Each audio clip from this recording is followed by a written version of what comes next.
that. So, In the interest of saving time and preserving a little mystery, you can just Okay. go over the group recap. Uh, well, I'm uncertain exactly what was happening before I I'll, got where I was. I'll take care of the beginning, and you take it after you got into combat. Okay. Start out right where we ended. Boss fucking dead. Zayden picked up Otacon. Zayden zones out for 5 seconds, turns around, and Shangy has like half disassembled his fucking mech to get the reactor to start working again. Zayden's like, oh my fucking god. And so, yeah, reactor was fixed after it was exploded because Shangy disassembled his mech. And then had to catch a ride on the outside of Zayden's mech, to get back to the transport. Because Zayden can't fit more than one person in his mech. Anyways, so on the transport, going back to fucking Evergreen, chatted with the pilot. He was a little insensitive. Kept upsetting Otacon. Otacon was blasting a certain song the entire time. While Zayden was in his mech, and Zayden's just like, this is nice. Yeah, and so we get to Evergreen and immediately are dropped into combat.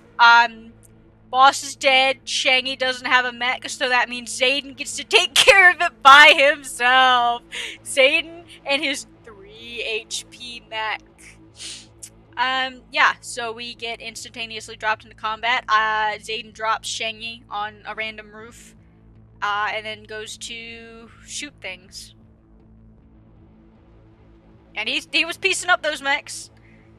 And then got pieced up himself. And then that's when a very interesting thing happens. We had a new player enter the chat.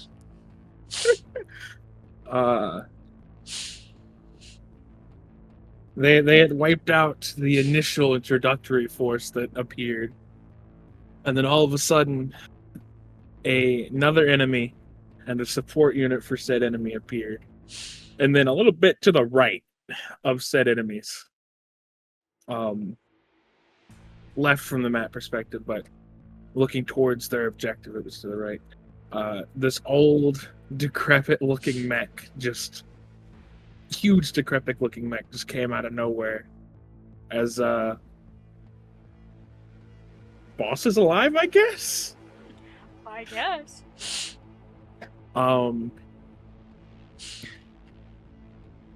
Proceeded to join the comms and talk to Otacon, who was in disbelief, laughing and crying at the same time. Until Snake hit him with the time paradox line. And I missed that line. I was doing laundry.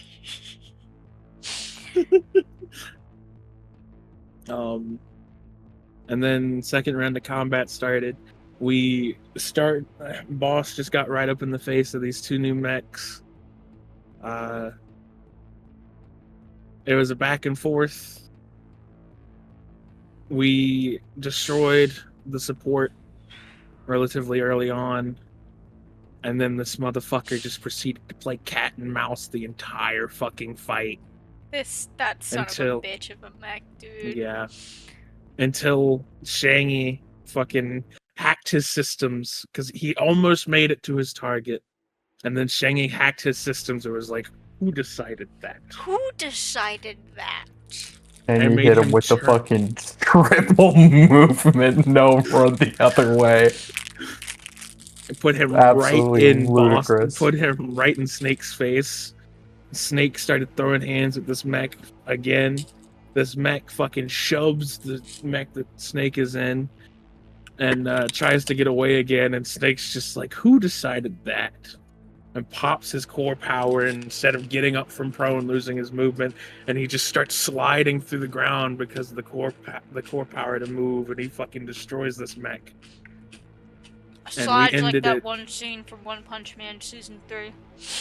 too fucking lazy to stand up from prone, so this motherfucker just reorients himself upward by melting the ground at his feet. Listen, I didn't want to lose my movement. Brother's getting raised up like Pinocchio in that one Shrek movie. But we finally destroyed this mech. After 2 extra fucking hours. Yeah. Well, who said that? For the moment, the city of Evergreen, or the colony of Evergreen, rather, is relatively okay. Relatively being the keyword there.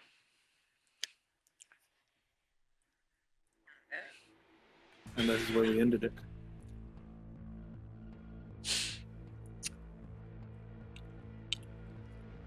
All right. Let's see.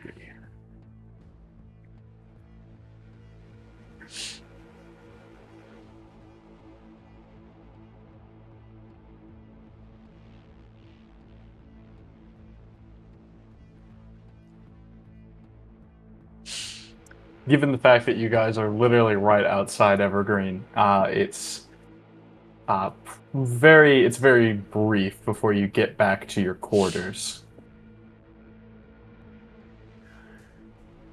The area that you are quartered in, basically being a permanent. You basically have established permanent residence in the bottom of the well, which is basically like a. What's a good way of describing the place? No better way to describe it than a tavern. The bar that's boss met dog Tavern catcher. or an inn is also an appropriate way of describing it. Let me see if I can't. I might be able to get a better splat for this now that I think about it. Let me check. The bottom of the well. Others would consider it a hole in the wall. I'll never forget. But to you, it's home. That's so stupid. I'll never forget when, like, one of the first scenes we had there was dog catcher, or one of the first that I can remember is dog catcher meeting boss, and then Zayden meeting dog catcher, and Zayden trying to hide behind Shangy because he didn't want to talk to dog catcher. Literally, the first scene we had there was just boss sitting there with a bottle of whiskey, a glass, and he's just fucking taking apart his pistol at the bar. Wait, I think I remember that actually, yeah. And then I just look over at this person that had taken off their face and put it in a cup. Yummy. And then I proceeded to pick up my glass of whiskey that was relatively full and just down the entire thing. Well, I see. A whiskey half full sort of fellow.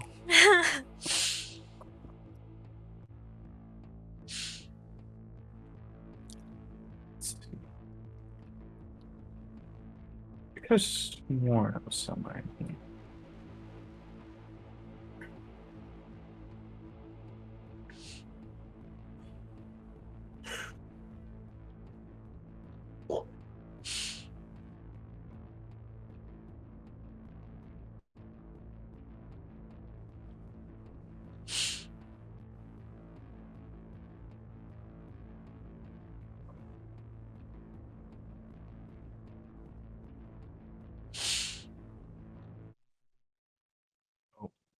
Oh, the music. What happened to the music?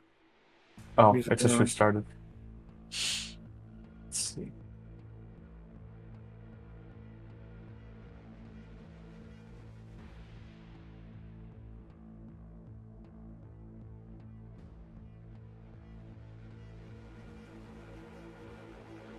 I still have fucking bring in motherboard instructions pulled up.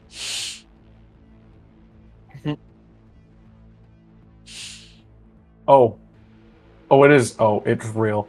Oh, it's real. Someone did actually come up with art for this. Thank God. We love the Lancer community. Hold on now. Hold on. Let me get a better splat going for y'all.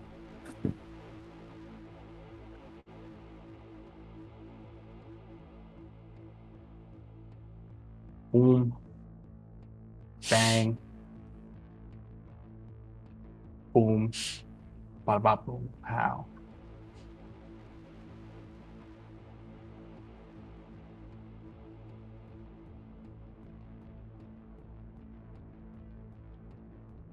No grid.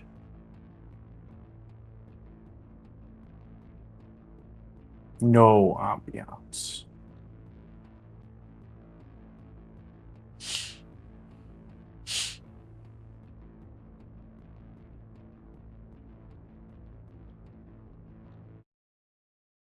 The bottom of the well. Like how the Excellent. music instantaneously stopped. It sure looks like something from Apex Legends. You know what? I wouldn't be surprised if it was taken from that. What is this?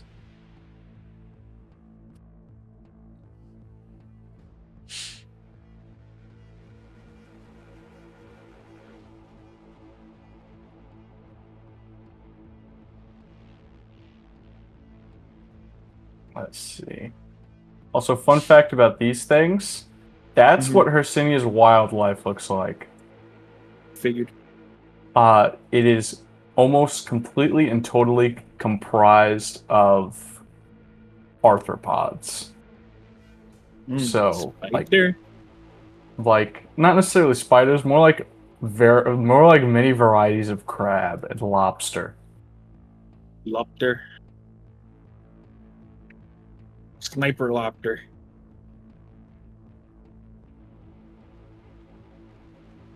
Delaney will get to experience the sniper lobster when she plays Elden Ring. I don't want to. Hey, Oh. Sniper lobster comes for us all. anyway, let's get Millie. Can I help you? Can I help you? Why is it that you only hop in my lap when I'm doing something else?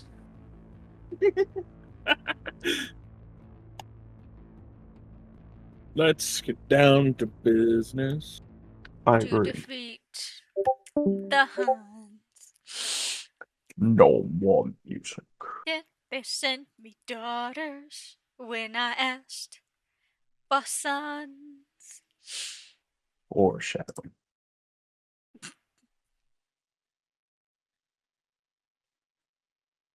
No music for this particular thing. So the two of you, Zayden, whose new call sign is just Zayden.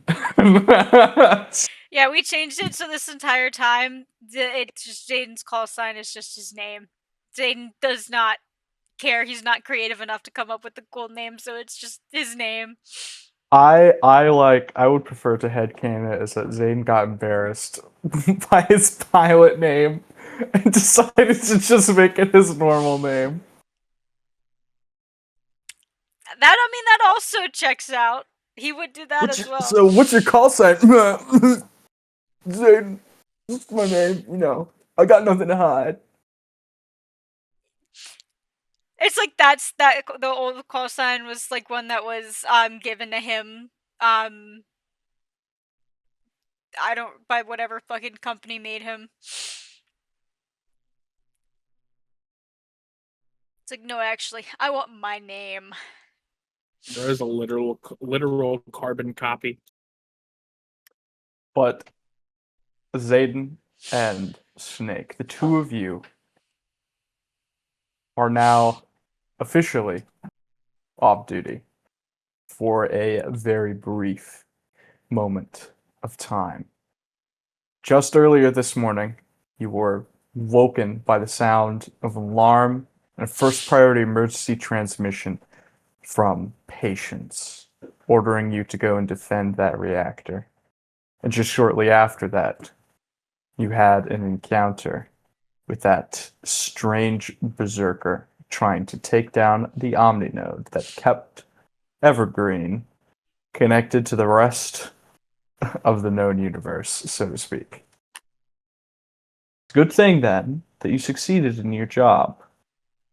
The people of Evergreen, despite this, having been woken up by the sounds of gunfire and their own militia engaging in combat with these bugs, as you've come to know them. or rather, full. Their full title being Egregorians, but shortened to bugs. Bugs.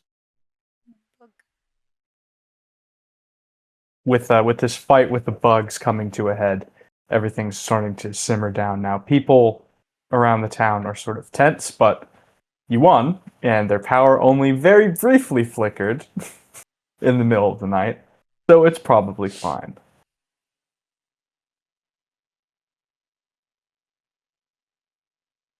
Crisis averted. Patience would send your group a missive with explaining, or rather, demonstrating their appreciation for the patch job that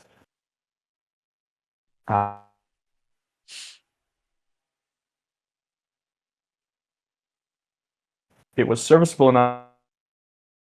Ooh, no, that's my Wi-Fi.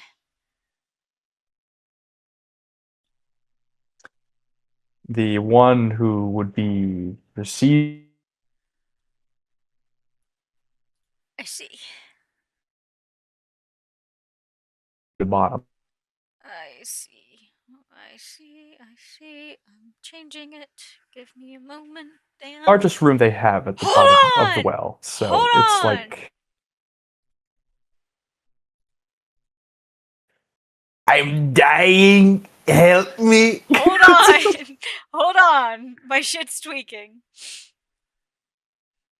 I'm gonna need you to repeat everything you just said. Up until what God. point? Up until what point? Patience sent a missive. Patience sent a missive thanking your group for the patch job that they did on the reactor. Though the one who should have been receiving the bulk of that thanks, Shangy, is mysteriously absent as you all return to what is essentially a flat that you've rented out at the bottom of the well. It's the largest room that they had, and pretty much the only one that they were willing to lend to an entire group of people. So accommodations are interesting. Privacy's a little scarce, but you all have a working setup. You've been here for several weeks now. You figured it out. Mana, which is the settings version of money, need I remind you. Mana hasn't been scarce either.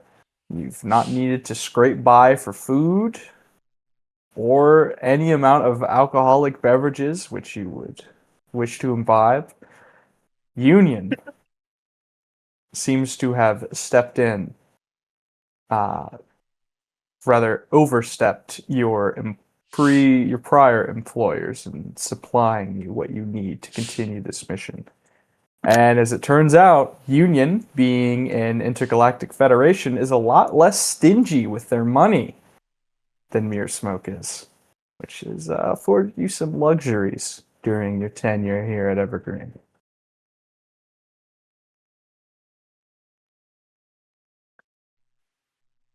That being said, you all will be entering a period of downtime, second downtime of the campaign. Been a while since you guys had one of these. And allow me to, now that we are getting into a downtime, to reintroduce an old mechanic that I'm going to now ask you guys to keep track of. Downtime activities? Yeah, they're related to that. I'm going to need both of you to go onto your CompCon sheet. Not the founder sheet, the CompCon sheet. Yes. Yeah. Then I'm going to need you to click on your pilot and then go into the bonds tab. Yes. Once you do so, under where it says burdens, you'll see a segment where it says other clocks. When you need you to add a new clock to keep track of. New clock. It has 6 segments, and the title of this clock is The Defense of Evergreen. Oh God.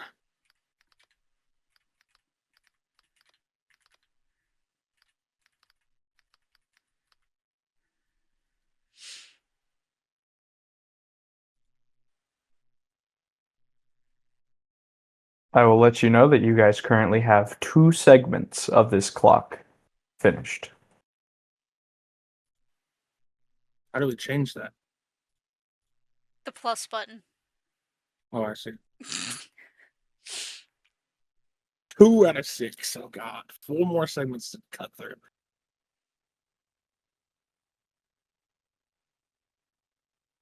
Well, you did ask how do we change that. I interpreted you saying that as how do we increase the clock's value of the defensive evergreen, which is actually I mean, that works too. not a terrible question. During the first downtime, you all had access to the normal downtime activities as well as some extra downtime activities.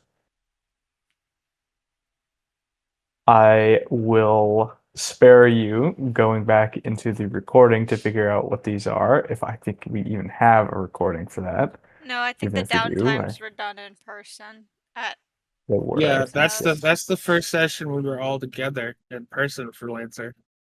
So, to find your downtime activities, you'd go into the compendium and you would go down to action economy and you'd scroll all the way down until you get to see that bright, the sort of cyan boxes. Those are all your downtime activities. Go to the what? Action economy tab. So when you're at home, go into compendium and then action economy. This is just a good reference place in general to figure out what certain actions do. And you scroll all the way to the bottom. And you can, if you want to learn more about it, you can click on it to read more about it. Get a damn drink. So these are your standard downtime activities, and you have access to some extra downtime activities for virtue of being an evergreen.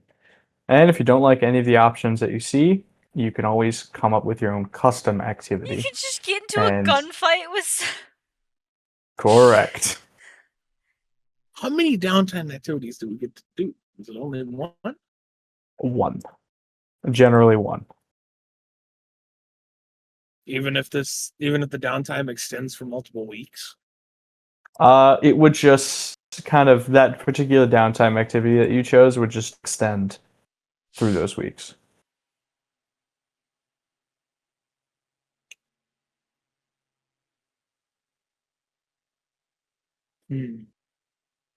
So, in addition to those downtime activities that you have listed at the bottom there are some custom evergreen downtime activities. With those downtime activities being dig up the past, take a walk, R&R down the well, and a brand new one that I have to flip to. A brand new one called Put in the Work. During your time here in Evergreen, the colony has taken quite a few bumps and scrapes. So you can decide to put in the work to set about repairing, rebuilding, reaching out to the citizens of Evergreen, shoring up defenses, running errands, and using every tool available to you for healing and reconstruction of the colony. Basically, you can devote yourself to helping the colony.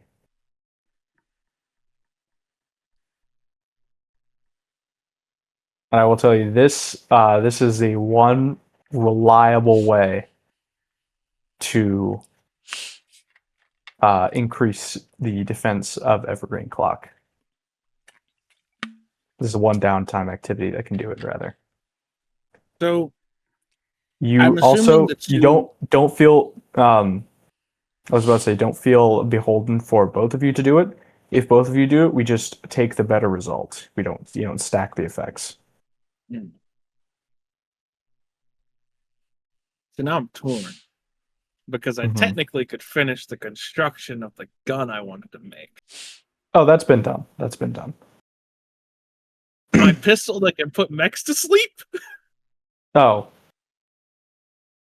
Oh, well, that the schematics for that are done, but you'd need to print it.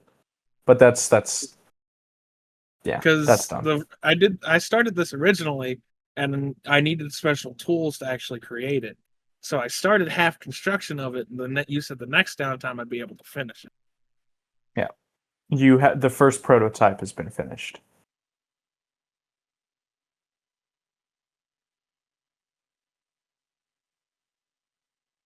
but you need to The take it gun out that into can the. You put need to take people it and out. mechs to sleep. You need to take it out into the field to test it.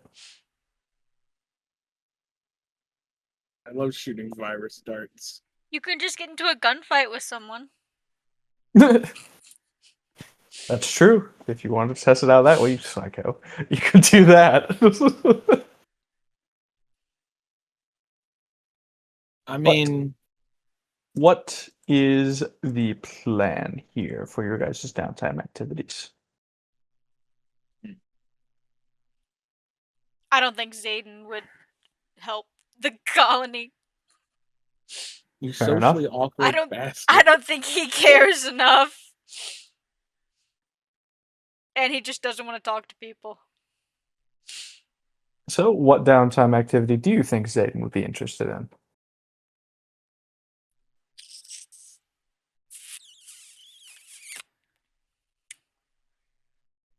Something.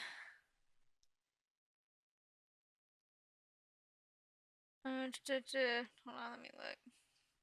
Some of these downtime activities are also how you get your hands on these things called reserves, which are basically single-use items you can spend on a mission.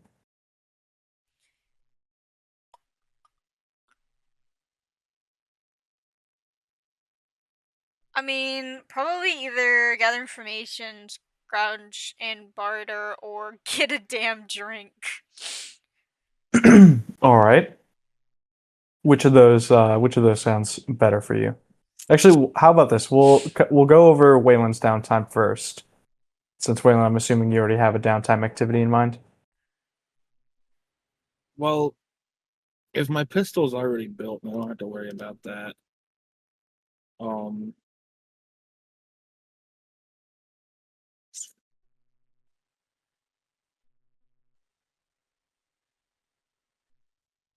it's kind of like trying to figure out what I want to do exactly, because like, couldn't my bond power be applied during a downtime?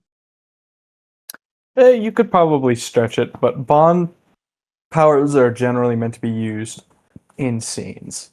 So, like in a Gotcha. narrative scene or a combat scene, generally is when you'd see their use. Because I mean, so the thing about my bond is I literally disappear and come back next scene. I mean, I wouldn't see how that would be particularly helpful to downtime activity. Because Yeah, no one's going to be looking for you during downtime. So if you want to disappear, you What? could just lock yourself in a room. No, it's less of that, and it's titled "Go for a Walk." You go off by yourself to accomplish a task.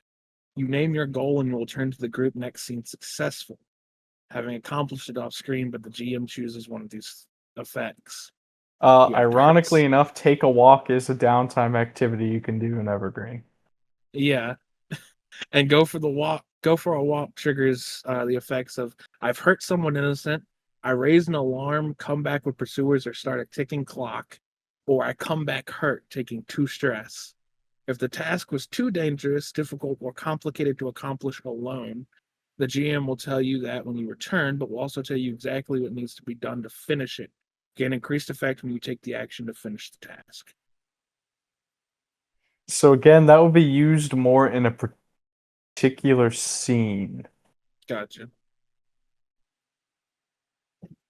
You could stretch it, and you could argue using it to finish a particular task related to a downtime activity, but I would prefer to go over pilot bonds next session. That's when they're going to be most relevant. I'll take the safe route and help the city prepare itself.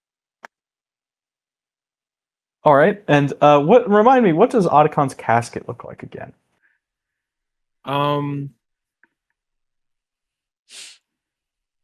Otacon's box is kind of like this square slate that, should I need to, I can just kind of slide it onto my back, and it like locks in as a part of my hard suit. But when I don't have the casket on me, he's always connected to me via a thing, like a pad on my wrist that is connected to his casket. Gotcha. Okay, that makes sense. Alrighty. So that then leads us, take us back to. Actually, let me try out a What are you new laughing map. at, Delaney? What's so funny? Got a mod on my Opera that added like meme sound effects, and I forgot about it until I opened up a new tab to open up the notes for the session, and it went. It was fish. No, oh god, hold on, like.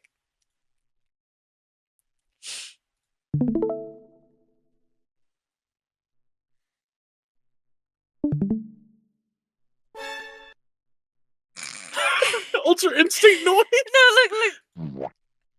Oh, what? It goes, and then when I close it, it does this. Boo up! It Oh. goes boo up when I. Okay. It caught me off guard, and I fucking lost it for a second there. So, why are you asking me about Otacon's box, Joseph? Well, I'm just asking because you're going to be using. So you decide to go around and you decide to help Evergreen, right? Yes, I'm doing the new option that we've unlocked, which, what was it? Get to work? Put in the work is what it's called. Put in the work. I'm going to put in the work. What's your approach?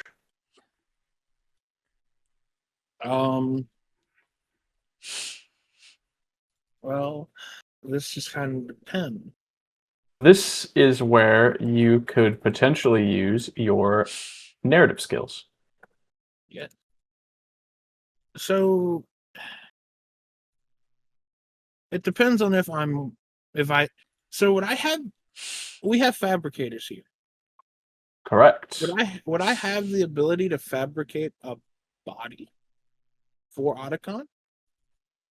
The term that you were looking for is a subaltern, and yes, a NHP can slot. You can fabricate a subaltern with the specific purpose of housing an NHP's consciousness. Not housing, or either housing an NHP's consciousness or serving as like adapting their casket to work a subaltern, pretty much. Because I would probably, I'd have one of those made for Otacon, and I'd set him up in it for when we're not in the field, so he can do whatever he needs to do manually by himself. All right. So it's kind of a two-pronged attack of me working where I can and Otacon running his tech shit wherever he can. That makes sense. And I'd probably say... I don't remember you declaring that you were going to do this beforehand, so this is an activity that you're going to set out to do now. That's not new technology. You won't need to invent it or anything. You could just start printing it before going and working on other things. Yeah. So my downtime activity is going to be to try and fix everything, but I do want me and Otacon kind of work in tandem for this shit. All right, what kind of body are you printing for Otacon? Because there's more robotic, mechanical ones, and there's also this substance called synth skin. So you can actually make him appear almost human-like. I'm making Otacon. Okay. I am Already, Otacon due to the complexities of this process, this body will take about 5 days to fully print. But he will have a fully functioning subaltern body. He can do shit without needing a subaltern. So that's that. If I'm, you said and you'll need a narrative. when you go into the print shop, you walk up to these sort of sliding steel doors. They automatically detect your presence, and with clearance, with top level clearance given to you by patients, the doors just sort of whine open, and you see, interestingly enough, you guys have been in the shop a couple of times before. You've had to basically stick multiple printers together to reassemble your mechs. It was a little bit difficult, but you made it work. That being said, when you get into the shop, the sort of slapped together mech bay that you managed to put together for yourself is already occupied.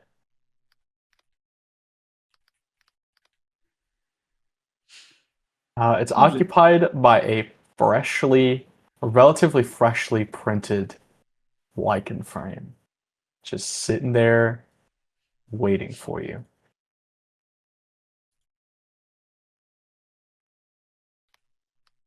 Who signaled you to be built?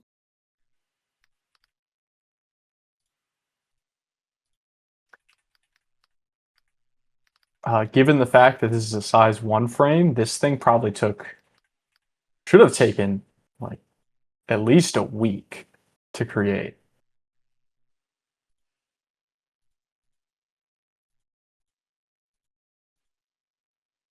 But it's only been, what, a day since I lost it? Yeah. And here it is, freshly printed and waiting for you.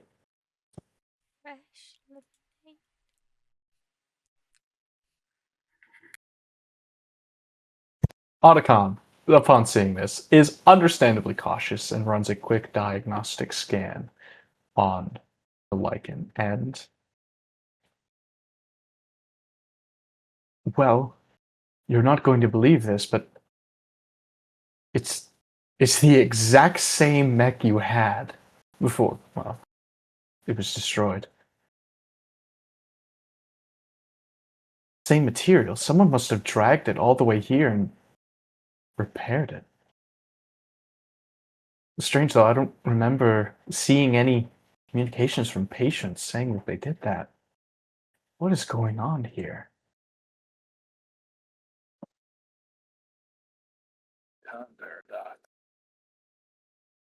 No, this is something else. How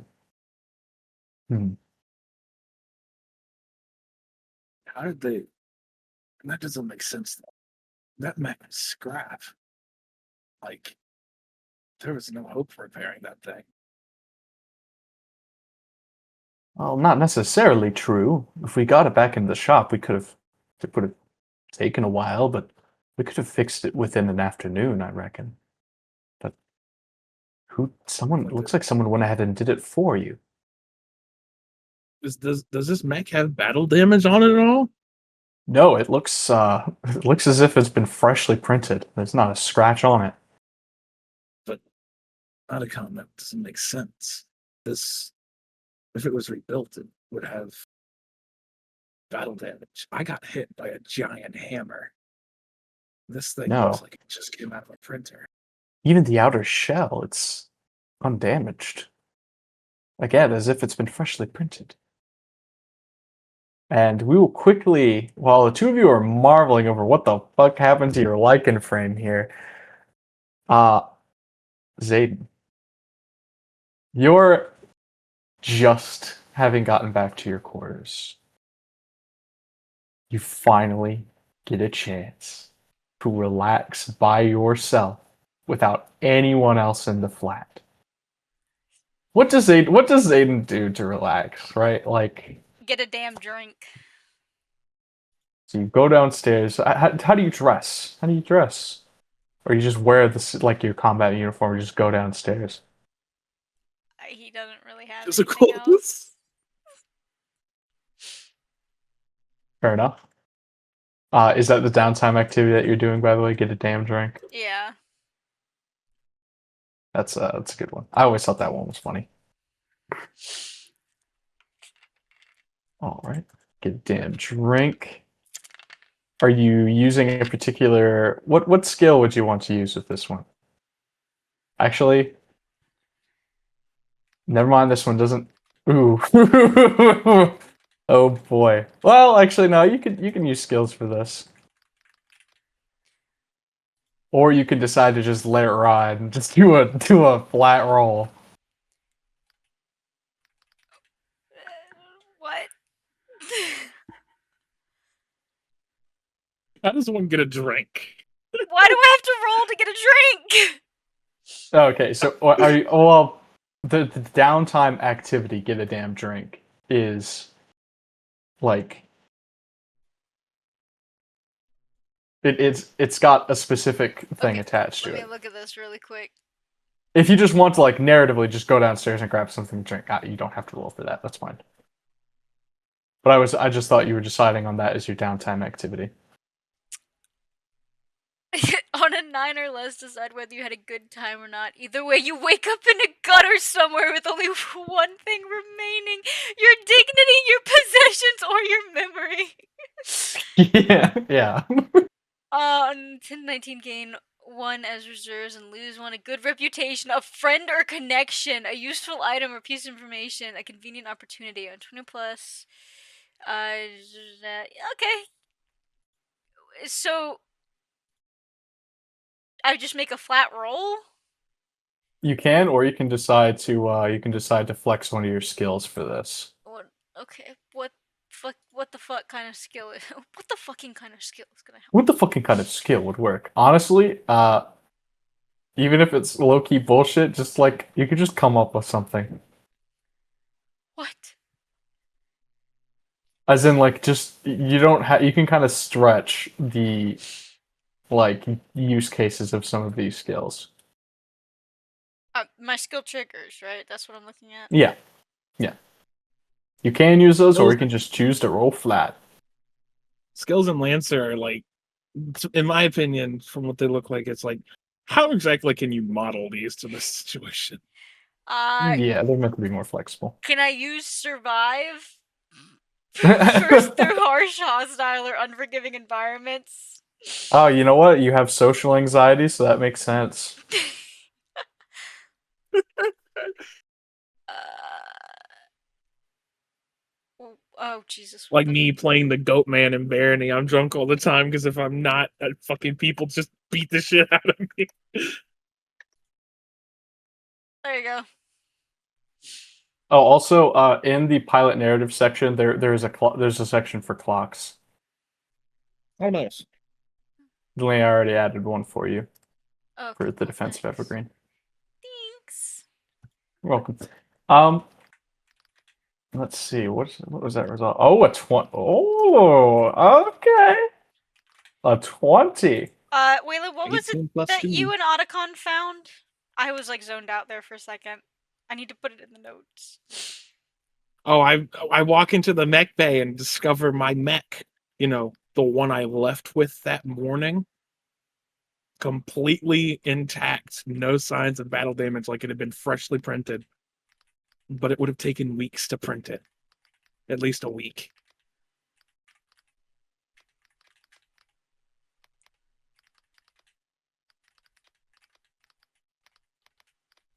Zayden. With a 20 survive, you use the fraught nerves that your body has cultivated, given your prior profession, memory of which is still hazy to you, which your body is sort of like primed for, fighting to the death and for survival and stuff like that. And you found that for whatever reason, due to your horrible social anxiety, your body treats interacting with other people as equivalent to a fight or flight scenario. So after sitting down and getting a drink, just trying to blow off some steam, forget about the last 12 hours of just mind-numbing combat and work that you had to go through. A random man you've never met, sits down right next to you. A man, random ass man,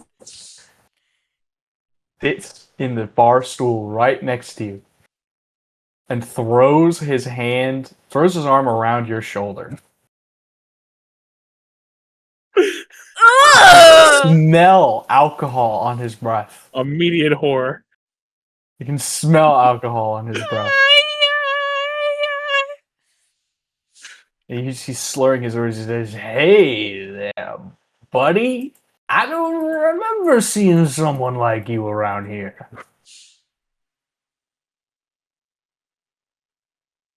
This man is balding, but doesn't have the dignity to let go of the rest of his hair.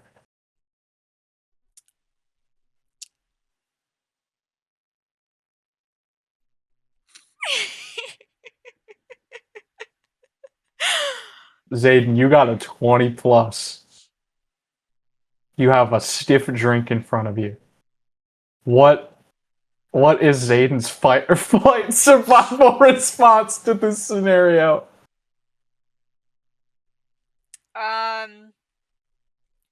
A very dirty side eye and a shrug of his shoulder to get this guy's arm off.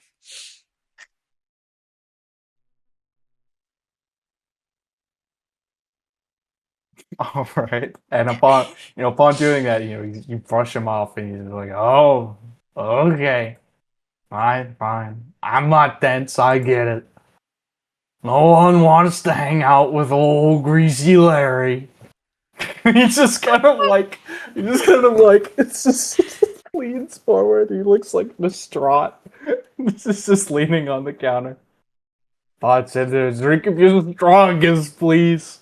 He's like, he's choking back tears. "No one wants to hang out with Larry."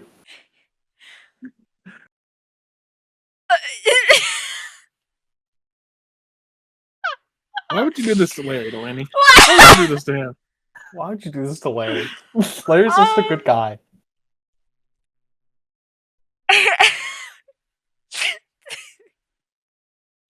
Poor Larry. I don't even know how to react to that one. Zane's sure as hell not gonna know how to react to that. And then as he just starts drinking, the bartender seems to recognize this guy and is not terribly fond of him. But as he's drinking, he just gets deeper and deeper into the bottle, and you let's say I would imagine your alcohol tolerance isn't terrible. You have literally nothing else to do. You're just minding your own business, and you're getting this drink, and then Larry just starts going off, right? But deeper and deeper you get to the bottle, the more and more Larry starts talking. Apparently, this fine gentleman here, Larry, actually works at the governor's farm. He's something of a janitor there, and he talks on and on and on, and he actually starts spilling some actually useful information. But the problem is that he's just talking and he's just yammering on and on about bullshit. So you kind of have to sift through whatever garbage nonsense he's talking about. But one name sticks out to you as Larry is rambling.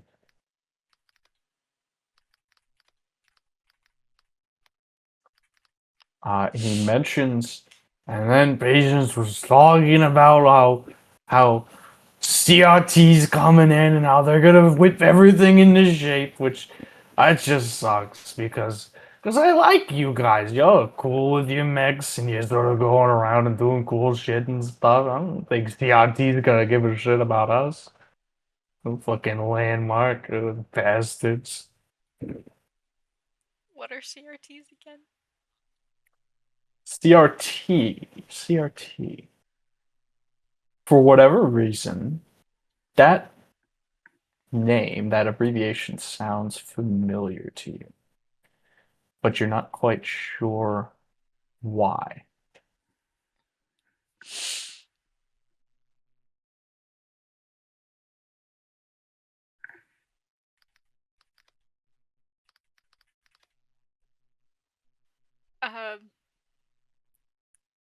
Okay, so this isn't something that I've just forgotten. This is something Zayden's forgotten, not me. This is something that Zayden has encountered in the past that you're actively trying to remember as this guy's babbling on and on. And eventually, it's sort of like winding down, sort of into evening time, and eventually a guy across the room shouts and says, "Hey, Larry, shut the fuck up! I'm trying to get a good drink over here." And then Larry just turns around and says, "What the fuck did you just say to me? Can't you tell I'm spending time with my good friend over here?" And then Larry stands up, and then they get into a shouting match. But as Larry's stench is now further away from you, it hits you. CRT. CRT. You've heard that name before. Does Zayden have like some sort of access to the OmniNet, like a slate or something like that? Yeah, probably. And Union also affords you a database with some classified information in it. But you look up what information Union has and the sort of extra classified information that Union would avail to you, and then it strikes you why that name is familiar. Landmark Colonial is a company that has ties to Smith Shimano Corp. Not one and the same company, not a subsidiary company, but just two companies sharing common interests. And Attache, a sort of small extra group that Landmark employs. This is not necessarily public information, but this is what you're able to find out through just sort of like poking around in an OmniNet database. DRT stands for, hold on, got it somewhere around here. CRT stands for contingency, CRT contingency white. It is a group that represents the interest of Landmark Colonial, and it does a little bit of their dirty work, so to speak. Now, what the individual members of this group are, you're not aware. This team has sort of had members come and go for quite some time. It's a lesser known team of mech pilots. But that is a useful piece of information that you get from this piece of downtime. And the second thing that you get from this piece of downtime. Damn, thanks, Larry. I was about to say the second thing that you gain from this piece of downtime is a friend. Oh. Larry. Oh. You wouldn't necessarily call him a friend, he's more of a connection. But you gain a useful piece of information, and you gain a connection. A connection that works at the governor's farm, which is an important and which is a difficult to access and most importantly a very locked down place. That's true. It is a point of interest. You could call it that. That's where patience is, right? Correct. Great. I do not like patience. Oh, that's good to hear. I called bullshit on him from the beginning. Zayden never liked patience. Oh, yeah. I've hated that fucker since the beginning. It's good to hear. But that's Bro was way sort of, too willing to give Jim free reign. I was like, don't trust that for a second. That's Jim? so that's part. I have no that's idea part what you're of, talking about. That's part of Zayden's downtime, just relaxing, getting a goddamn drink, and in the process of some rest and relaxation at the bottom of the well, you gain some useful information. I like how my notes say, Zayden meets Larry. Larry likes yapping. That's actually what Larry. I wrote down. Larry. All right. Now we return to what Snake is currently doing. Snake, as you and Otacon are sort of scanning this, Otacon runs a deeper sort of scrub of the mech system, sort of like a deep dive diagnostic scan that takes a little bit of time, as you're sort of using a smaller 3D printer nearby to assemble the prototype. Just like a brief sort of activity to do in the meantime. But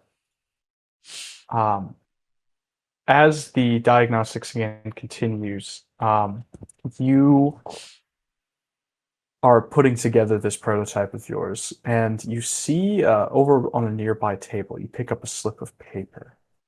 And a slip of paper has some writing on it, but it mostly just seems to be scribbles. It seems like it was a smaller piece of paper that was ripped off of something else.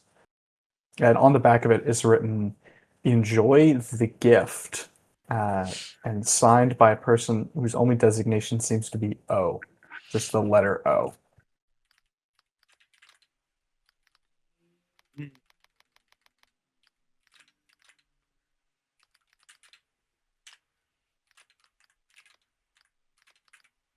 This is near my prototype I'm building.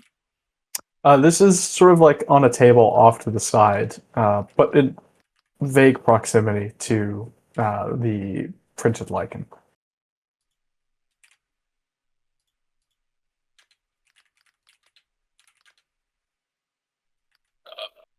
Hey, Otacon. And he sort of gives like a as he's like continues running a scan on the mech. I found a piece of paper over here. It appears someone named O is responsible for this. Hmm. I'm pretty sure they mean the mech, at least. Well, I don't really know any O's. I'm not sure about you. I mean, I know you. I suppose it has to be short for something. And almost done with the scan on this thing. It looks fine to me. Some of the systems are not exactly. It's the evidence of damage isn't present physically, but in some of the inner circuitry and some of the sensitive systems that keep lichen functioning, some of the liturgic code seems a little damaged. It'll take some time to fix, but not that long. It'd take me like 10 minutes. It wouldn't be that hard. Whoever fixed this thing did an astonishingly good job.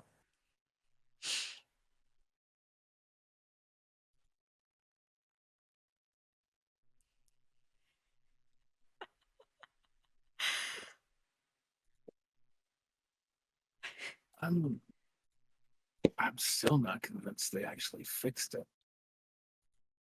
I mean, it looks fine to me.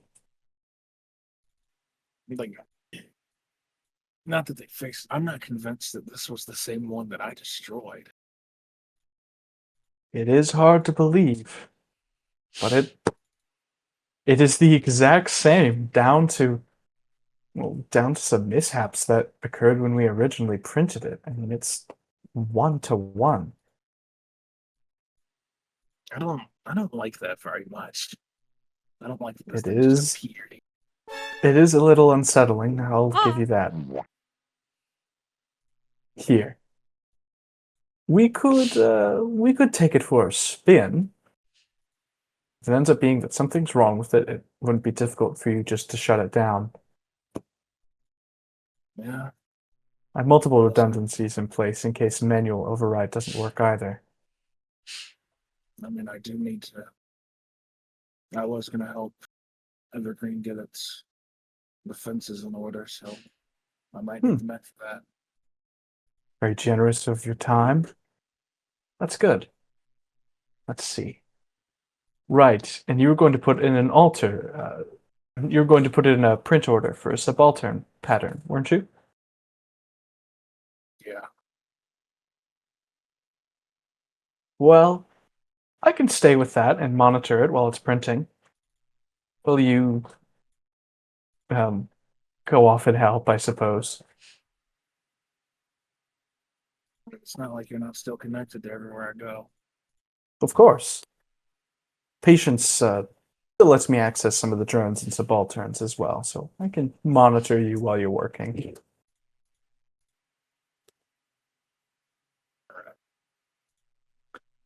And Alrighty. I guess I will affix Otacon someplace. And you do so, and I assume you crawl into your mech and turn it on. Yep. And as you do so, the fusion reactor on the back of the mech sort of, you hear fuel rods chunk into place as it kicks to life. And yeah, it's functional. The internals look mostly fine. The cockpit is pretty much as you remember it. And as the mech is powering up and you're sort of figuring out, sort of testing the rotation of the arms and the manipulators, everything seems to be in working order. Your weapon mounts are still in place, but you had some modifications that you were going to make to those anyway, so they don't need to be perfect.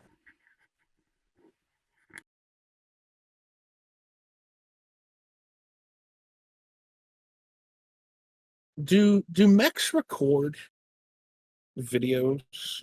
They do. I'm gonna try and access its combat recordings. And you do so. And it's a bit of a surreal experience because when you do that, you hear Otacon speaking and you hear someone who shares your voice, but it very distinctively feels like it's not you. You feel like you're listening to a stranger talk with your voice.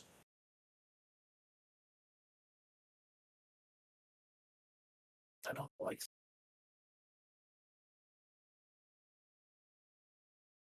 And you get to the point in the combat recording where the mech is destroyed and footage cuts out there.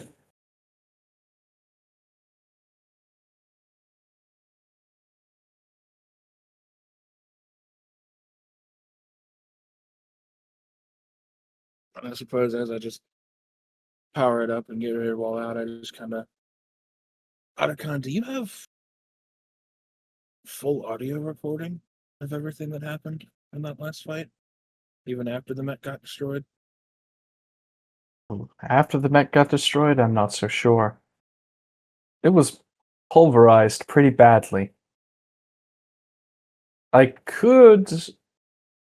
I mean, I'm sure there's some garbage data I could sift through to see if I can't find anything corrupted and try recompiling it, but if you don't mind me asking, why?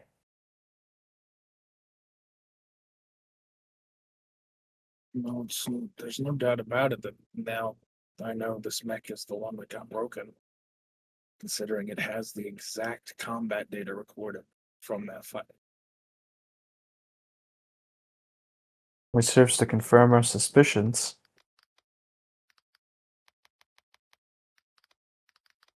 But I'm trying to remember what happened after. And Otacon goes quiet for a bit. Well, you died.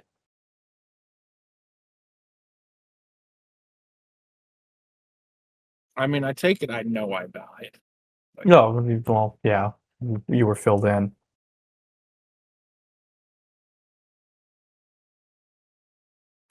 I know all that.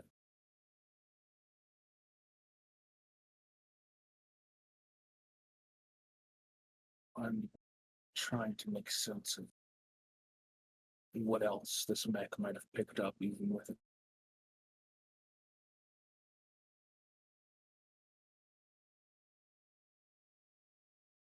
If it eases your worries. They're not really worrying, so I'm just trying to see all I can. You can set out to help the colony. While I'm waiting for the subaltern pattern to finish, I'll get to work on that.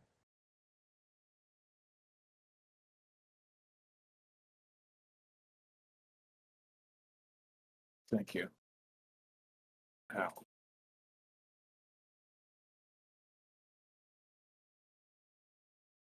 No problem.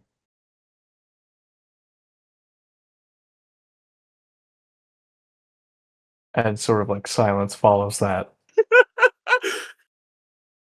And as you're leaving with the sort of like as you're leaving the print shop with the mech,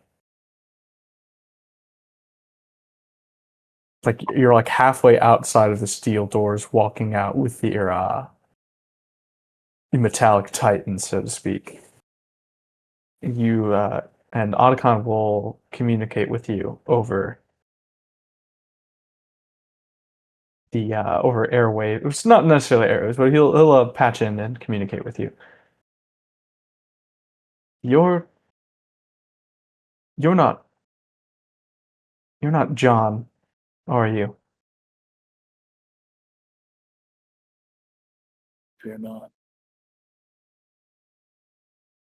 I have most of his memories. Feels. I'm not who he was, if that makes sense. Makes perfect sense. Memories don't make a person. And so like as you continue walking with like an I well,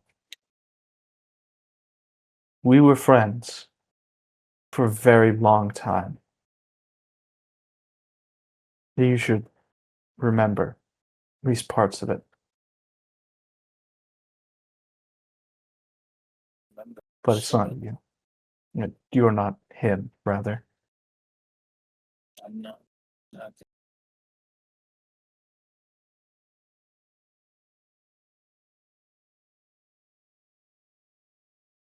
Over the course of our time together, John had to cycle me once or twice. Well, more than once or twice. I guess I'm not as distraught about it because, well, you're sort of experiencing it like how we experience it.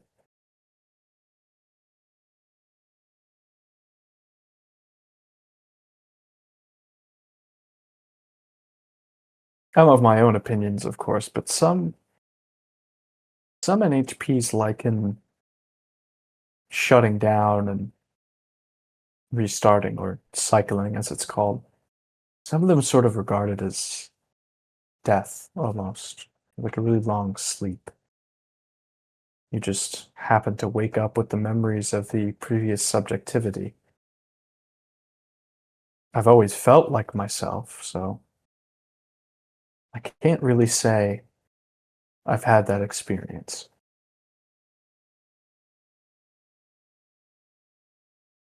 And Otacon just sort of goes quiet after that.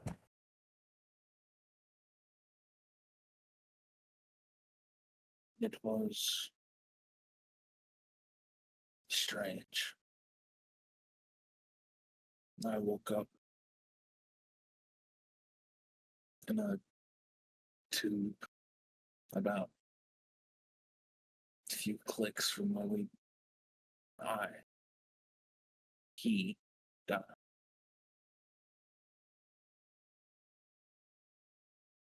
I I remember his name. I remember most of his memories. But mostly just kind of feels like I'm watching a movie with someone that has my voice instead of what's supposed to be my memories.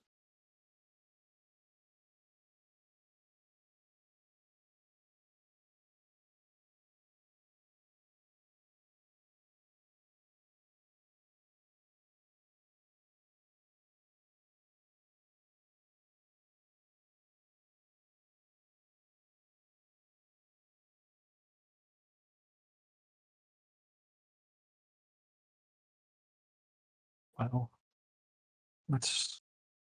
that makes sense, I guess. I'll get back to work on this. Good luck helping the colony.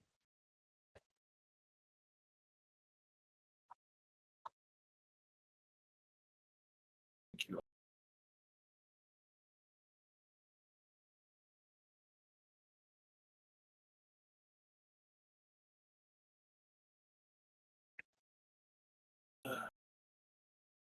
I suppose you want a skill trigger from me. Indeed. Name your approach and roll.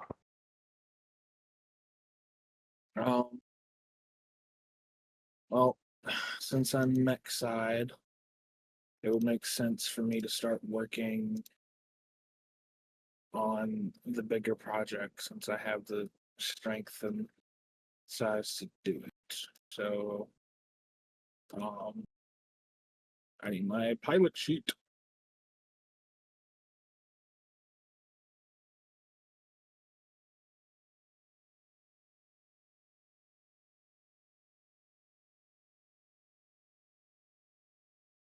I would use stay cool, but we're not necessarily under a time crunch per se. I would say an appropriate skill to use here, Inventor Create, is fine. You'd just be leveraging your mech. Yeah, I'm leveraging the mech to do its best to beef the defenses of Ever.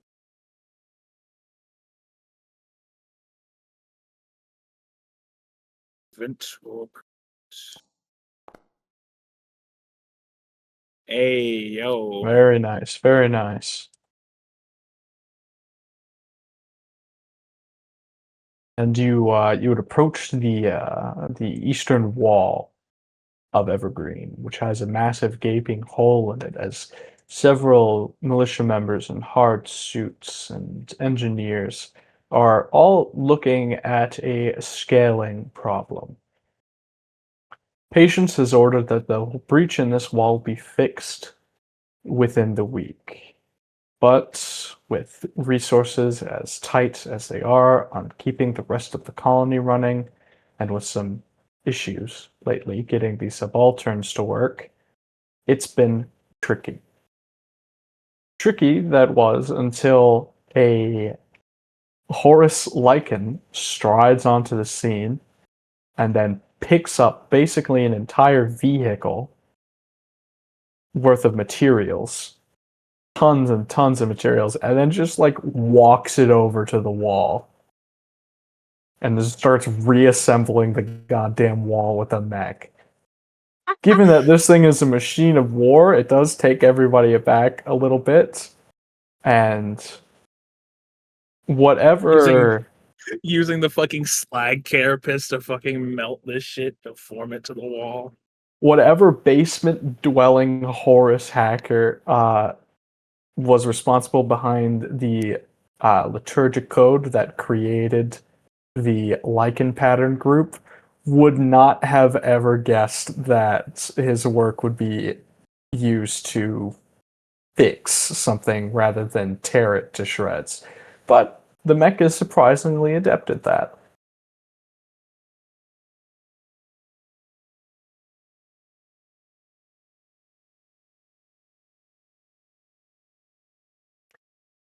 And given that you got a 20 plus your efforts to aid the colony of Evergreen as you fix and work your mech in, come up with creative solutions to everyday problems for the colonists, both makes you a popular person amongst colony members and militia members alike, but it also advances the defense of Evergreen. So both of you can go wherever you're keeping the defense of Evergreen clock and tick a segment. So you should have 3 instead of 2.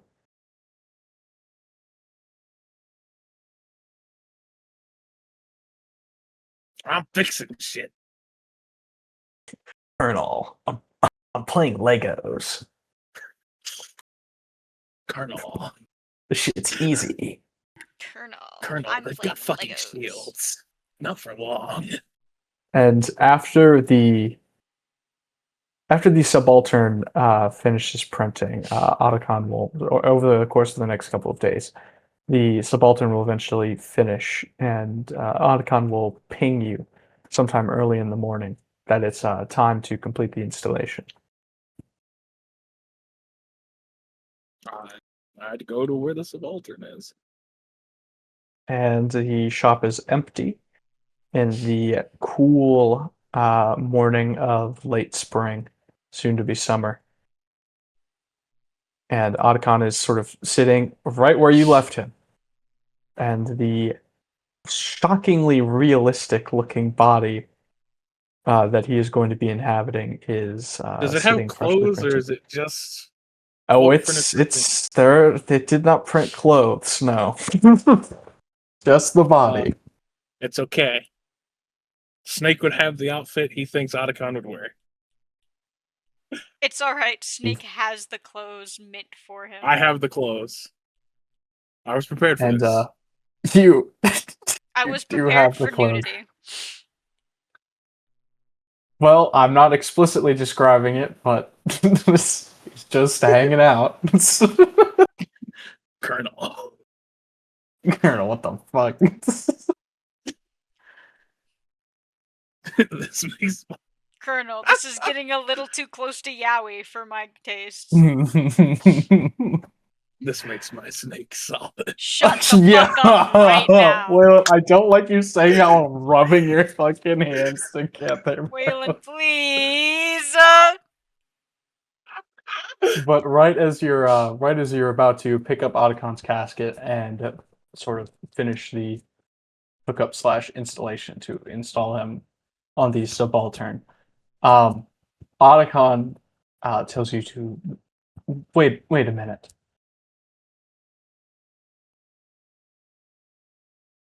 Otacon. When John died, I felt a shift in my subjectivities. It's well, it's months ahead of schedule. I understand. But I think before you should install me. Oh yeah, that's right. I have music for this. We're so quiet. Let's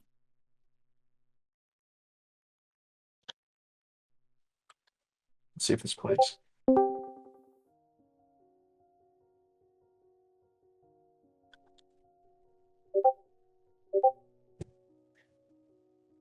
Before you install me, I think you should cycle me.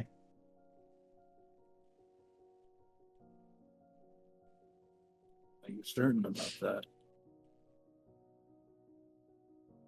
It's something I've been thinking about since you've been working to fix the colony. Everything about, well, you're a clone, so it makes sense, but you're so similar to him, but you're different too.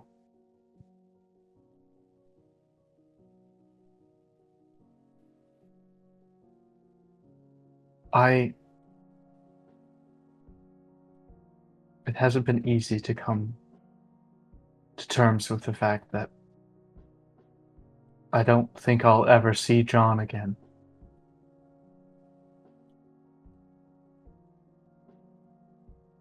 But I do see John again, and everything you do, you are him for all intents and purposes, even if it's not really like that.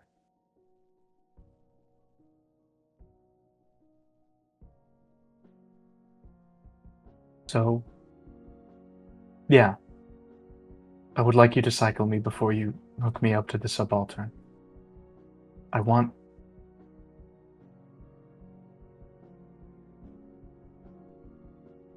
think the next me deserves a fresh start with you.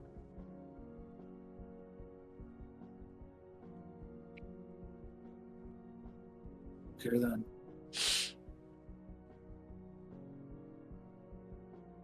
once more around the sun. And a fresh start together, old friend.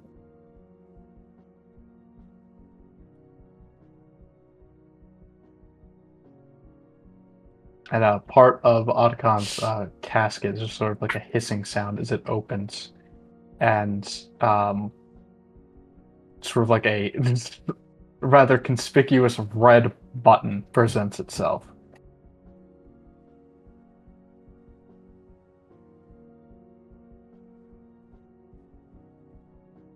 See you when you wake up, Al. See you on the other side. Oh, and I suppose it was nice getting to know you while it lasted. Can't wait to do it again.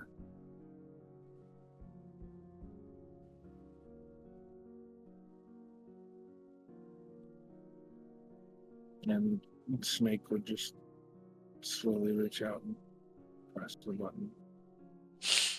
And when you do so, the sort of glowing lights inside Otacon's casket go dark.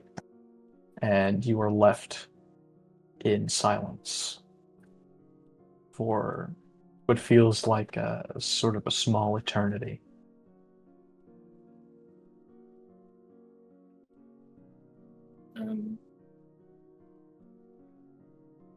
I suppose as Otacon's resetting, Snake would go ahead and get his subaltern as just as he can get it to still be able to put the casket inside of it.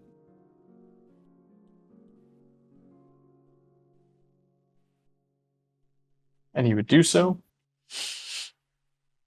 And the casket is sort of like... Do you have it like in a chest cavity or what? It's not really like he needs organs or anything, so...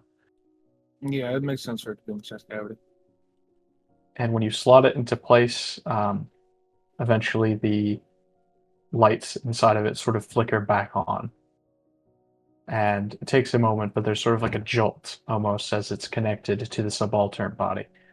And the subaltern's eyes sort of like slowly flick open.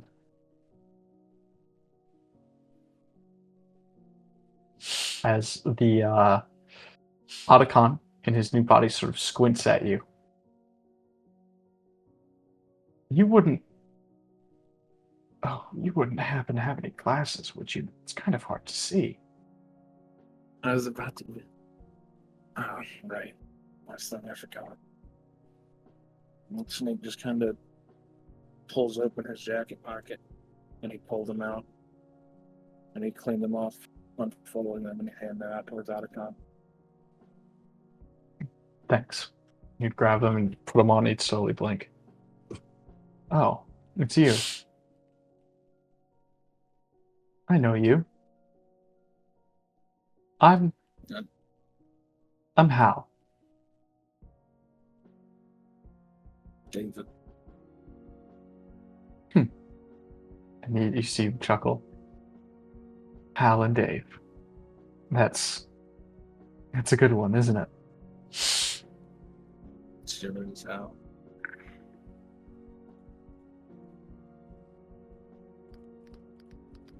And Otacon will look down and see that he's like pretty much shirtless. He goes, he covers himself and goes, "Oh, I'm shirtless." I had to put it in. No. It's fine. It makes sense. I didn't think you were doing anything untoward. It's just I'd give him his shirt and lab coat. Thank you. And he puts his shirt on and he just like shrugs himself into the lab coat as he like adjusts the collar. This is strange. Is this what it's like to have skin? Pretty much, yeah. Yeah, you can feel the temperature of the air. It's not just in sensors. It's not like an absolute value. It's... And then he sort of steps forward and you see him like stumble as he's getting his bearings. Sorry, a little clumsy, I suppose. getting used to this. Verticality. Verticality, the horizontal, everything. It's weird. This will take some getting used to. And Otacon will look behind him, and he'll look up at the lichen, and he'll reach out and he'll place a hand on it. I've always wanted to know what this feels like. He's just sort of like caressing the metal, just sort of getting a feel for the texture.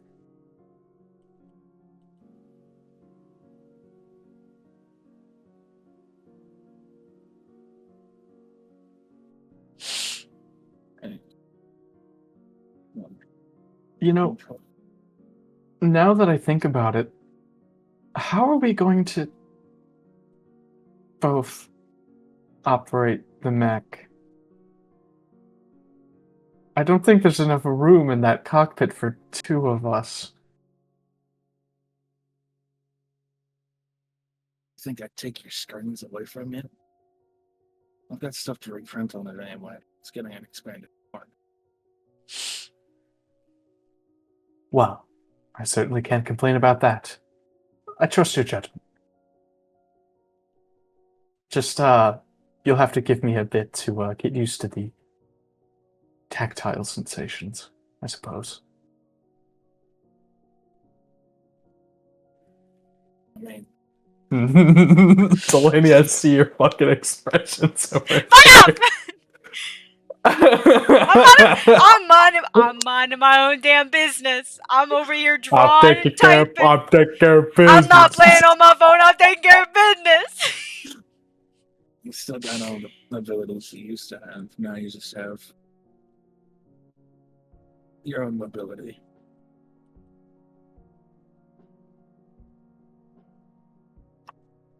Right. Well, what's the first order of business then? I'm excited to be able to test out this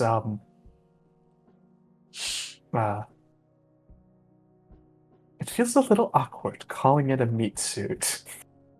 It's not really meat now, is it? It's more like right, synth skin. It feels so real though. Guess it makes sense why it took so long to print. Question. Sure. Are subalterns able to drink?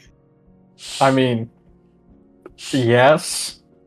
Depends on the complexity of the subaltern body. If it's able to simulate drunkenness or process alcohol at all. I wanted this one to be as realistic as it could be. I see. Well, in that case, yeah, you'd be able to get drunk. And the snake just Be immune to alcohol poisoning, of course, because it's not like he's actually processed. It's more so that it just detects ethanol and puts him in an appropriately drunken state. And the snake just takes a step forward and he just puts his arm around Otacon's shoulder. Well, this is the start of a new adventure. Let's go get a drink. And you see sort of like a surprised expression on his face when you grab onto him, and then he's all smiles. He's like, "That is a great idea." And the two of you will go to the best and in parentheses the only bar in town, the bottom of the well. All that's happening, and Zayden's at the bar with Larry. Larry is at this point unconscious in an alcohol-induced coma on the bar. Is A couple of that people have passed by what Snake and asked after him. Otacon find when they get Yes, that is what Snake and Otacon find. Just unconscious Larry. And Zayden, you're just sort of like, you're just working on a spirit of your choice, sort of swirling it around in a glass. You would say you're appropriately buzzed, but you're not drunk yet.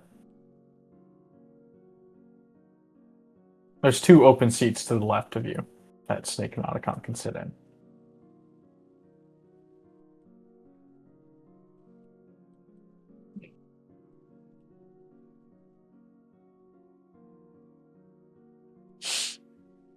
And Snake just kind of looks at Otacon.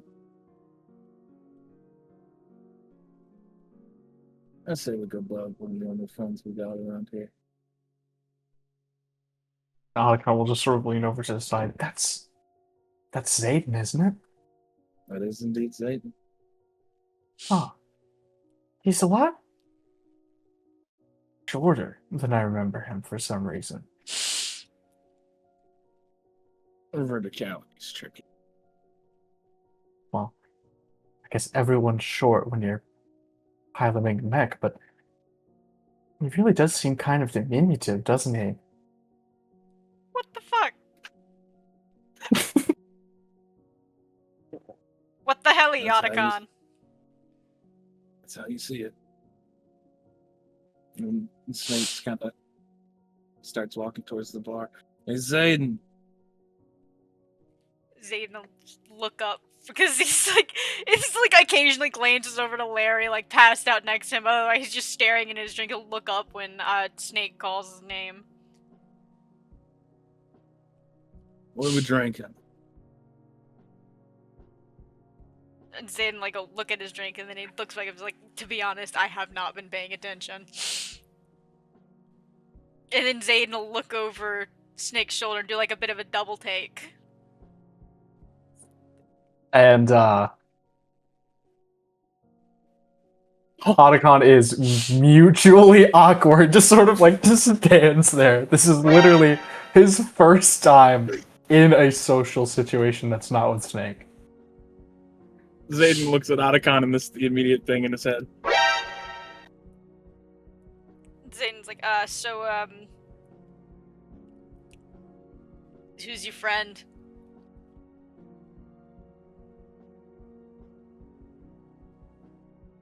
And Otacon will step forward and stick his hand out, almost knock your drink out of your hand, Zayden.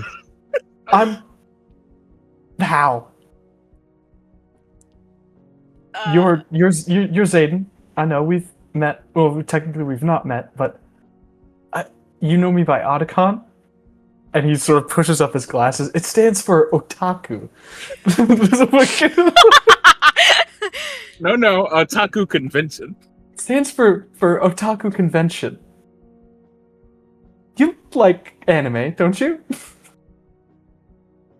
I'm sorry, Otacon? What? Zayden's brain is not functioning on all gears right now. Literally all Otacon says is, it stands for Otaku Convention, and he does not know what to say.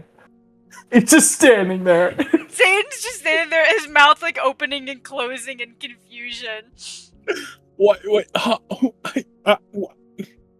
Otacon just looks over at you for help, Snake. And Snake just kind of pulls a pack of cigarettes off his side and he puts one in his mouth. And he lights it. Help me, Snake! Just proceeds to take as long as possible to light a cigarette. It's the... And Otacon will look over. Smoking is terrible for your health. You gonna stop me? No. I didn't say I was. Just letting you know. Zayden squints at them, and then looks back down at his drink, and just, like, looks up with his eyes closed. It's like, I'm not drunk enough for this. And turns back around to sit back in his seat. And Otacon will sit down one seat away from Zayden. Well, I think we should all get along swimmingly, I think. Because we're all clones, right? Zayden, like, clears his throat a little bit there.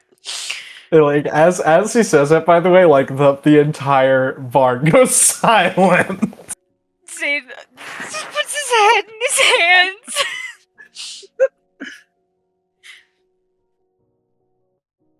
And Otacon is, for whatever reason, seems completely unaware of the faux pas he didn't even know existed.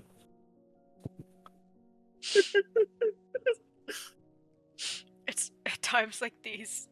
I think I miss Larry. Larry is barely breathing. Like, you're not sure Larry's still alive. Zayden occasionally gives him a little bit of a poke. And like when you do that, he goes like, it's less like he's snoring, more like every time you occasionally poke him, he like gasps in a breath of air and then stops breathing again. What You're the not quite fuck? sure how he works.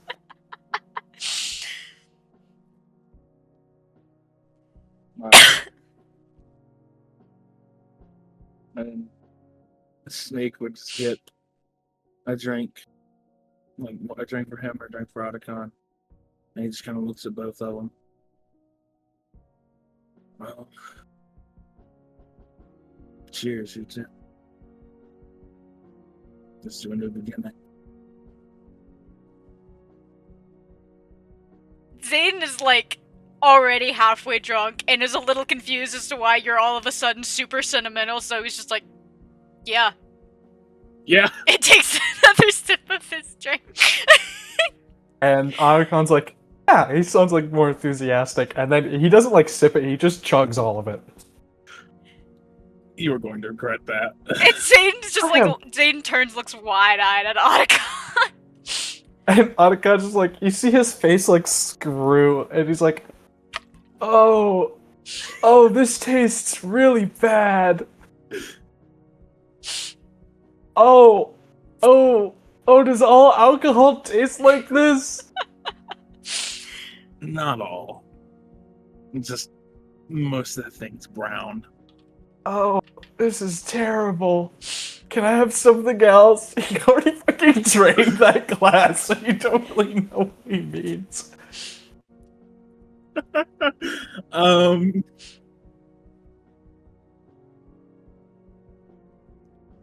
Otacon strikes me as a girl drunk. I see. As fruity as possible, kind of? Or the kind that just drinks to get drunk and then doesn't taste the alcohol anymore? What drink do you order, Otacon? Hang on. I must know if there's actually one in the database. Joseph, look what I've been working on.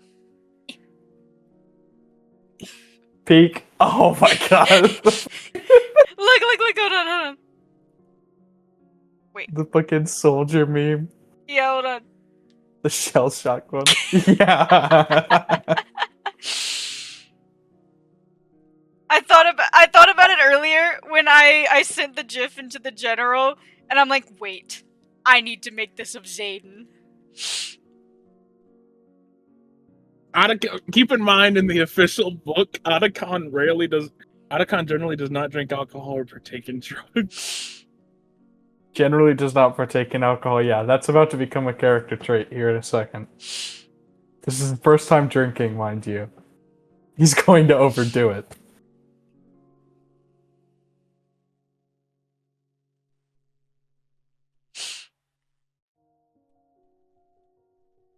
It's written that Otacon prefers Mr. Pibb.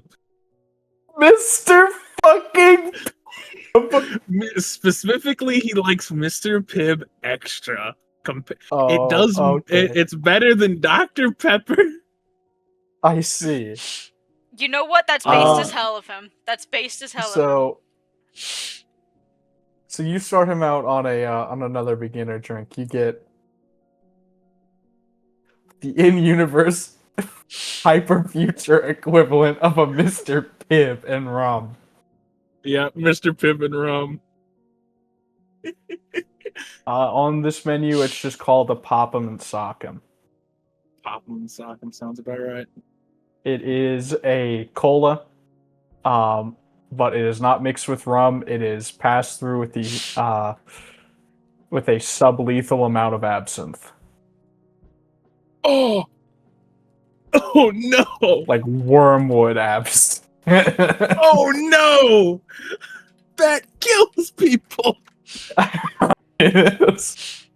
Luckily, Otacon's not people. Otacon's built different. After cautioning Otacon to more sip and savor this one, she was like a bright smile spread across his face. This is significantly better. The last one tasted like sewer fumes, but this one's like closer to cherry-flavored sewer fumes. Could I just get the cherry part instead of the fumes part? And I just get him Mr. Pibb. Get him another galactic Pibb. Get him Monopoly Pibb. But with the one drink that he's chugged, and with the absinthe, with the cola spiked with absinthe that he's working on, he's pretty lightweight. He after finishing that, it takes a little bit, but he just gets pissed drunk. It's bad. He's like, oh, Dave, I don't feel so good.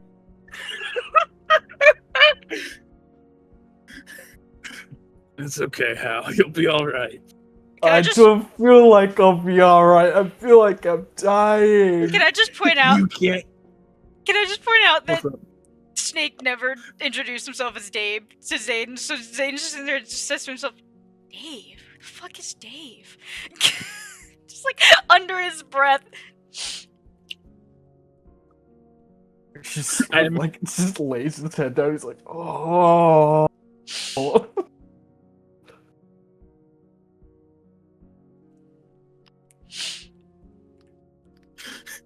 And as this is happening, Snake just kind of sits there and picking up his glass and taking another sip from it.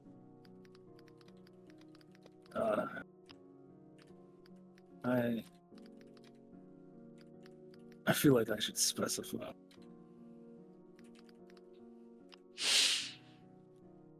I'm not boss.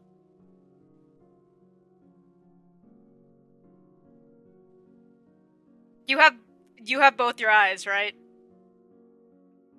Okay. You with both eyes. Look at both eyes. And Zayden will just kind of look at Snake and go, I mean, I kind of figured, you have one extra eye than Boss did. And an arm.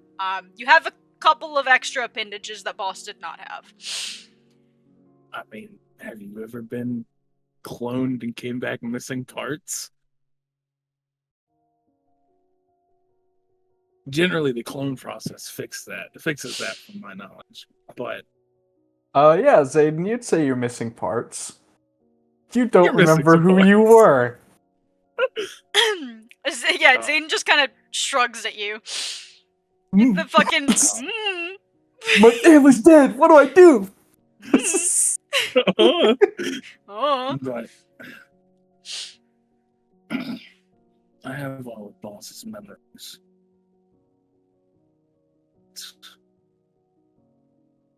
I'm not. My name is David. My call sign is Snake.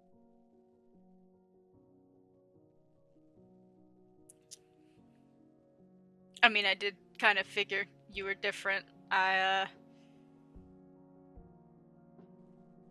don't like to think of clones as the same people they were cloned from.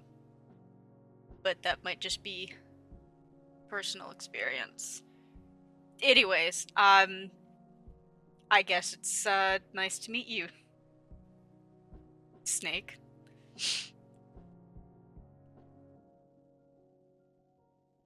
Nice meeting you again.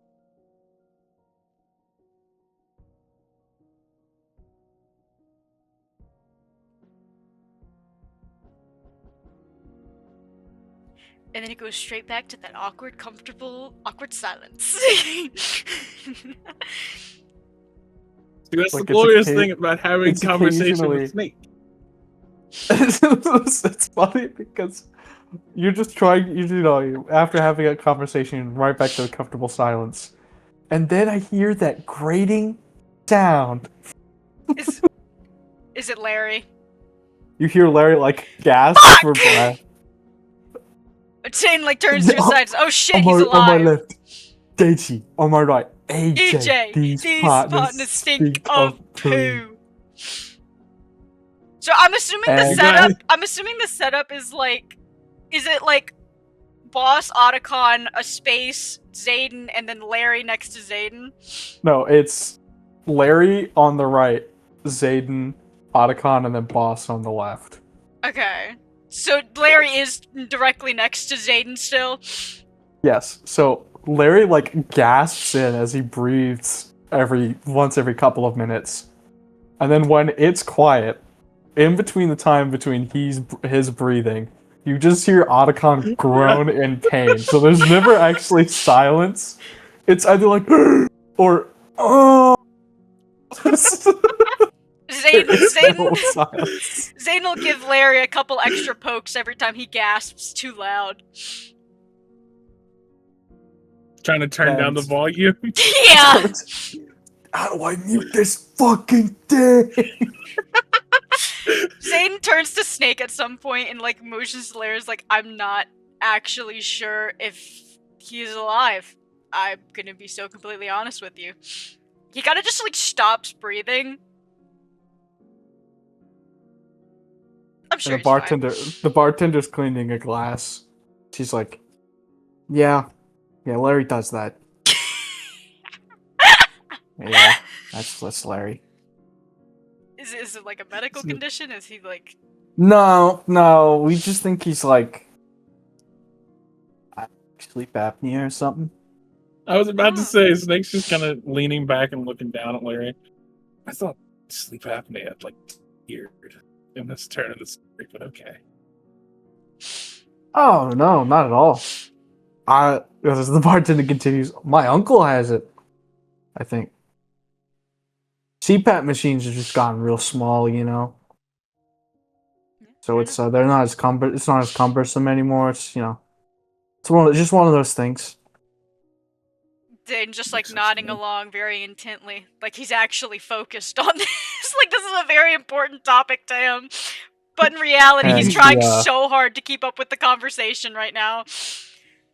And she sort of like chuckles and she sets the glass down behind the bar and then picks up another one to start cleaning. Yeah, perks of universal healthcare, I guess. It's pretty nice. I hear some colony worlds you have to pay for your healthcare. Crazy. Imagine like having to pay to live. Isn't that wild? Zayden turns to Snake with a confused expression. It's like, do you remember if we have healthcare?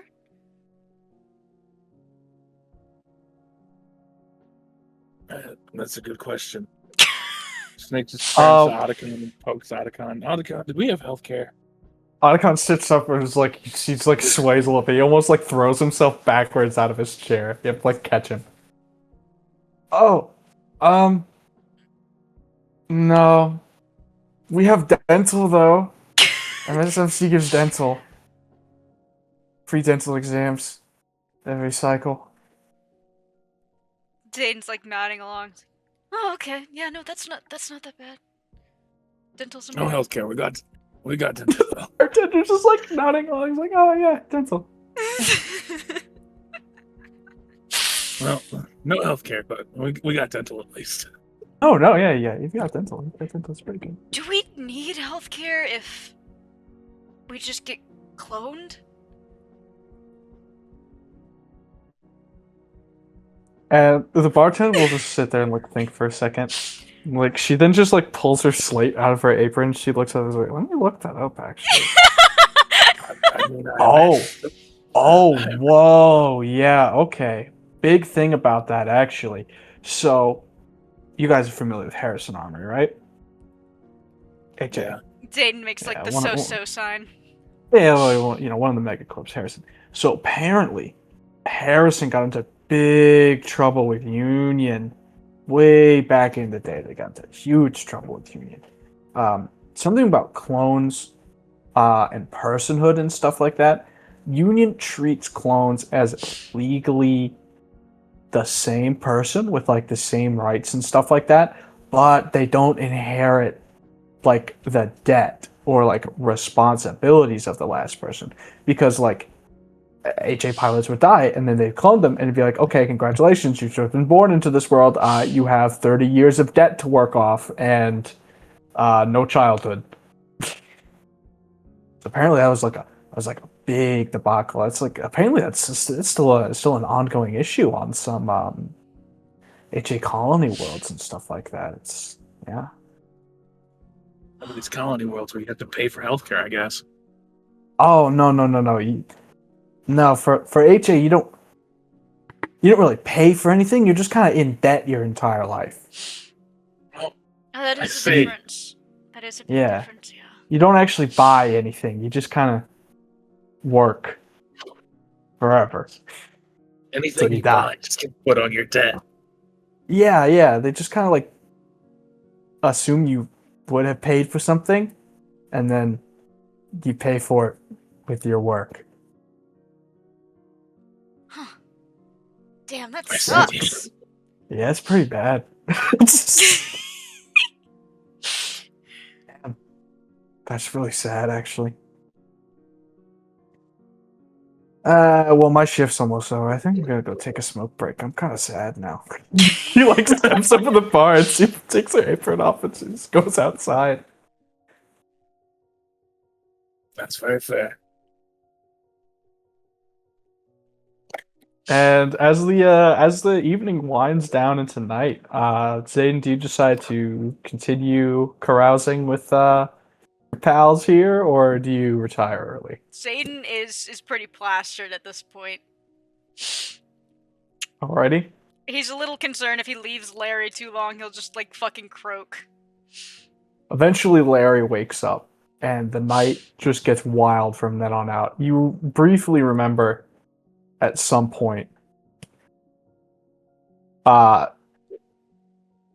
before the night winds down and you crash back up at your quarters, you remember Larry and Otacon singing karaoke. Like they were fucking crushing it on a karaoke machine. You didn't know this, but apparently Larry speaks fluent Japanese and handles handles all of the Japanese portions of a intro to some random anime you've never heard about. Gundam. It's Gundam. Zayden has no idea what's going on, but he's actually like really proud of Larry and it's like just cheering him on. This is like the most Otacon outgoing is you've more ever so- seen Zayden Snake. Otacon is more so just like slurring the words together, but everyone seems entertained enough by this to where there's pretty jovial mood going on at the bottom of the well. Quite a few people here too. You see workers that you encountered earlier in the day, Snake. You see militia members still in uniform. Everyone's hanging out, having a drink, having a good time. The bartender from earlier, she's back to work another shift, but she seems to be doing it not because she wants to get paid necessarily, but because she likes the atmosphere. And the night continues, winds on, and eventually winds down. Shangy is still nowhere to be seen. There's like a certain point in time where Zayden and Snake like look at each other like, did we see Shangy today? I don't remember if we did. No? Oh, I wonder where he went. And I'm sure Otacon can find him, but that's tomorrow's problem. God, I hope he didn't get kidnapped by Dog Catcher. And then Zayden like has a full body shudder. He's like, I don't like Dog Catcher. You don't like anyone. I don't like Dog Catcher specifically. I like you and Shaggy just fine. Dog Catcher's scary.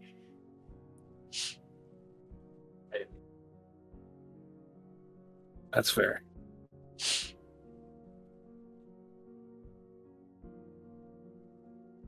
Zayden like squints off in the distance.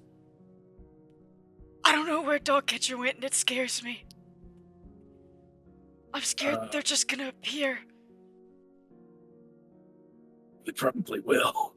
Oh. Seeing as how I'm pretty sure they were rampaging last time we saw them. Oh. Oh god. And Zayden like puts his head in his hands. It's like, oh god.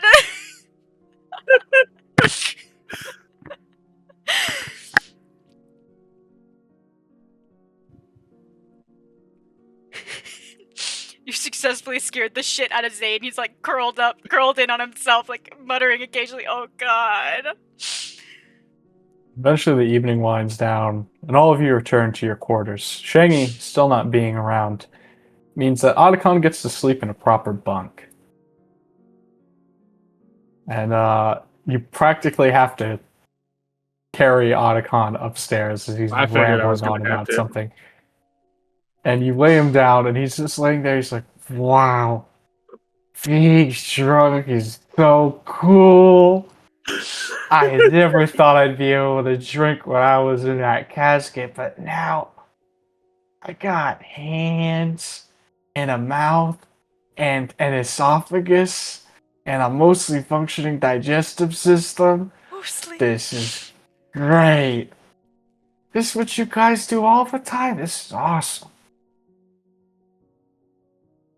Not all the time, but sometimes. Wow. I feel I'm very sleepy. I'm gonna take a little nap. And he takes his glasses off. He just politely folds them and sets them off like a side table. And he just sort of like rolls over, and you hear a loud, obnoxious, obviously fake snoring coming from him. Good night, Hal. And you hear him like stop. I'm fake snoring for a second. He's like, yeah, good night, Dave. And he starts fake snoring again. I love this so much. And as all of you settle in for the evening, Zayden, you're Can we? No, actually, slowly- Zayden never actually made it back to the bed. Zayden ended up sitting out in the hallway and passing out because Snake was too busy getting Otacon up in the room. Zayden couldn't get himself back You'd into be the like room. You'd be like sitting outside. Yeah, Zayden's in the hallway somewhere, just like Snake would not allow you to slumped by just the pass door. out in the fucking hallway. I mean, you could go out and get him, but Yeah, Snake. Zayden never actually made it all the way back to the room. Zayden stumbled too much and just like, fuck this, and just slumped over in the hallway. Snake puts Otacon in the bed, and he's like, "Wasn't Zayden right?" He just looks over. Wasn't at the there door another that's, one? Like, left. He's like, it's like You see kicked Zayden open by your strung foot. out in the fucking hall. And I go over and I pick up Zayden. Come on there, you're not sleeping in the fucking floor. Zayden Especially just not like, in the goddamn hallway. What the fuck? Zayden's, Calm down, it's just me. oh, you're carrying him, so he's starting to look a little green there. I put him in his bed relatively quickly. You're not throwing up on me. Oh. Zayden like rolls over and just groans. Do you And think all of you Larry settle. made it home? Oh.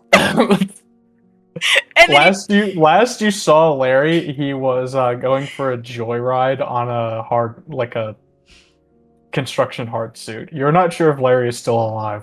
that's like the last thing Zayden says, by the way, before he passes out. It's like, do you think Larry made it home? And he just like fucking, his head just slumps. I'm sure he did.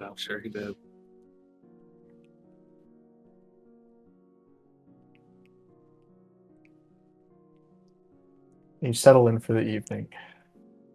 And both of you drift off to sleep, as we will soon mark this section of downtime concluded.